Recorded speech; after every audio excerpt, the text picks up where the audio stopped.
যদি কোনো জায়গায় ভূতের বা অন্য কোনো অশরীরী আত্মা সম্পর্কে গুজব রটে যায়, তাহলে সেই বিশ্বাস মানুষের মধ্যে এমনভাবে বসে পড়ে যা থেকে নিস্তার পাওয়া খুব কঠিন হয়ে পড়ে।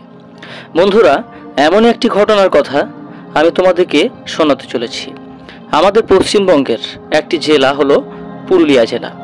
পুরুলিয়া জেলার অযোধ্যা পাহাড়ের গা ঘেঁষে ছোট্ট একটা রেল স্টেশন আছে।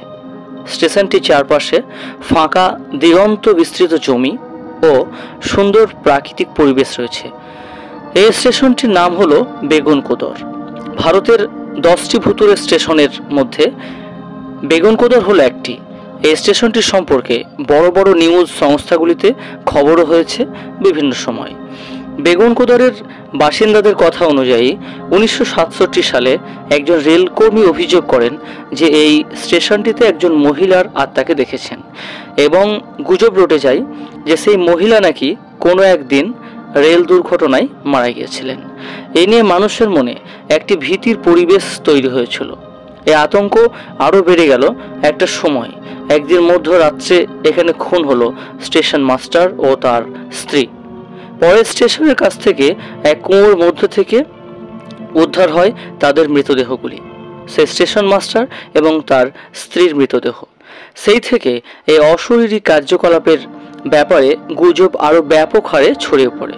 আর সেই ঘটনার পর তিনি রাতারাতি পালিয়ে যায় সমস্ত রেলকর্মীরা যারা সে রেল স্টেশনে চাকরি করত। তারা সমস্তই সে রাতের পরে সেখান থেকে পালিয়ে যায়। বেগুনকোদরের পাকা ইটের স্টেশন বিল্ডিং, রেল কোয়ার্টার্স সবই রয়েছে।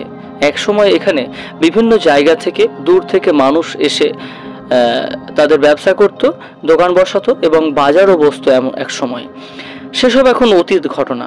রেল লাইনের ধারে সারা রাত হানাবাড়ির মতো ভয়াবহ গুজব নিয়ে পড়ে থাকে এই স্টেশন বিল্ডিং। 1967 থেকে 2009 সাল পর্যন্ত এমনই দশা ছিল এই রেল স্টেশনটির। 2010 সালে আবার চালু হয় বেগুনকোদরের এই রেল স্টেশন, তবে তা শুধুমাত্র প্যাসেঞ্জার হল্ট হিসেবে।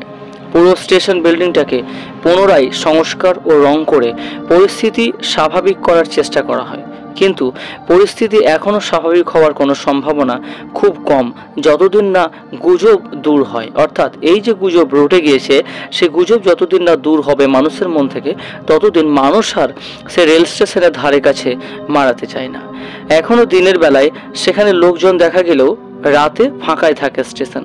স্থানীয়রা বলেন এখনও নাকি রাত নামলে হঠাৎ হঠাৎ স্টেশনে দেখা যায় অদ্ভুত ধরনের এক আলো। যত রাত বাড়ে বাতাসের সঙ্গে অদ্ভুত সব ধরনের গন্ধ মিশতে থাকে। শোনা যায় অশরীরী কণ্ঠস্বর বা ভূতের ডাক। এই ছিল স্থানীয় মানুষদের অভিজ্ঞতা। দিনের আলোতেও বেগুনকোদরের মানুষের মনে ত্রাসের সঞ্চার করে। এখনো ভয় করে মানুষ এই স্টেশন চত্বরকে। দিনের বেলাতেও নাকি এখানে কানের কাছে মানুষের গলার আওয়াজ শুনে চমকে উঠেছে অনেক মানুষ। কখনো কখনো গা ঘেঁষে বাতাসের মতো কোনো অশরীরী আত্মা চলে গেল, এরকমও দাবি করেছে অনেকে। কেউ বা আচমকা ধাক্কা খেয়ে চমকে উঠেছে, কিন্তু কে ধাক্কা দিল কোথাও তো কেউ নেই, দেখা পাওয়া গেল না। এখনো সন্ধ্যার পর ত্রিসীমানার মধ্যে কোনো মানুষকে দেখা যায় না। সন্ধ্যা 6টার পর এই স্টেশনে থামে রাঁচি, চন্দ্রপুরা, ধানবাদ প্যাসেঞ্জার। এরপর আর কোনো স্টপেজ এই স্টেশনে থাকে না। অর্থাৎ সন্ধ্যা 6টার পর কোনো ট্রেন এই স্টেশনে আর দাঁড়ায় না। লাস্ট স্টপেজ হলো সন্ধ্যা 6টা। রেলের কোনো স্থায়ী কর্মী এই স্টেশনে নেই। সন্ধ্যের পর কেউ আসে না। যাদের ফেরার ব্যাপার থাকে তারা সন্ধ্যা নামার পূর্বেই বাড়ি ফিরে আসে। বন্ধুরা, এই ছিল আজকের বেগুনকোদর রেল স্টেশনের সে আতঙ্কময় এবং অশরীরী আত্মার উপস্থিতি বলে মানুষ বিশ্বাস করে তার গল্প বা তার ঘটনা।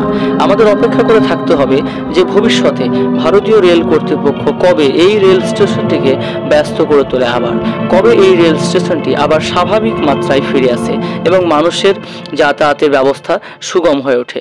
ধন্যবাদ। আজকের ভিডিও এই পর্যন্ত। ভিডিওটি ভালো লেগে থাকলে লাইক, কমেন্ট এবং শেয়ার করতে ভুলবেন না এবং অবশ্যই চ্যানেলটি সাবস্ক্রাইব করবেন যাতে এই চ্যানেলের সমস্ত ভিডিও সবার পূর্বে আসে যায়।